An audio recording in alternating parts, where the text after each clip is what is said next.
স্ত্রীকে সময় দিচ্ছেন নিজের কর্মক্ষেত্রে ব্যস্ত থাকা মোহাম্মদ সিদ্দিক।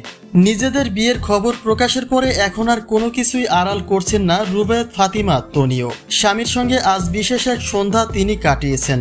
বহুদিন পরে সেজেগুজে স্বামীর সঙ্গে প্রকাশ্যে বের হওয়ার মুহূর্তটা চরমভাবে এনজয় করেছেন তনি। বলতে গেলে তিনি হয়তো নিজেও ভাবেননি যে সাদাত রহমানের মৃত্যুর পরে এত অল্প সময়ের মাঝে তার জীবন এতটা বদলে যাবে। যদিও বিয়ের খবর গোপন রেখে নানা রকম আলোচনা সমালোচনায় জড়িয়েছেন তনি, তবে ফের বিয়ে করে যে চরম আনন্দের সময় কাটছে তার, সেটা তো বলাই যায়। সাদাত রহমানের মৃত্যুর পরে নিজের ব্যবসা এবং 2 সন্তানের দেখাশোনা নিজেই করেছেন তনি। তবে কিছুটা সময় যেতে সেই সন্তানদের লন্ডনে শিফট করেছেন তনি, যে বিষয়টি সর্বশেষ আলোচনায় এসেছে সিদ্দিকের সঙ্গে তনির বিয়ের পরে।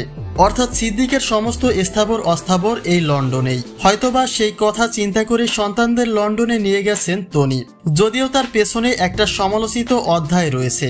অর্থাৎ স্বামীর মৃত্যুর কয়েক মাস না কাটতে সিদ্দিকের সঙ্গে ওঠা বসা প্রেম এবং বিয়ের কথা মানুষ জানলে কি বলবে, যেই কথা চিন্তা করে হয়তোবা বিয়েটাকেই গোপন করেছিলেন রুবায়েত ফাতিমা তনি।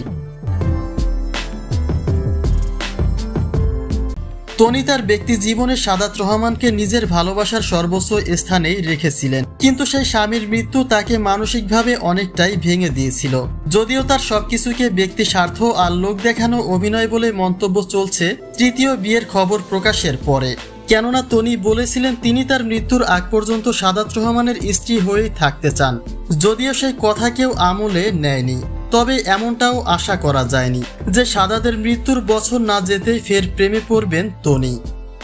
তবে সেটা যাই হোক, তনি যেন তার এই বর্তমান স্বামী সন্তান নিয়ে চিরদিন ভালো থাকেন, সেই প্রত্যাশাই হোক আমাদের সকলের।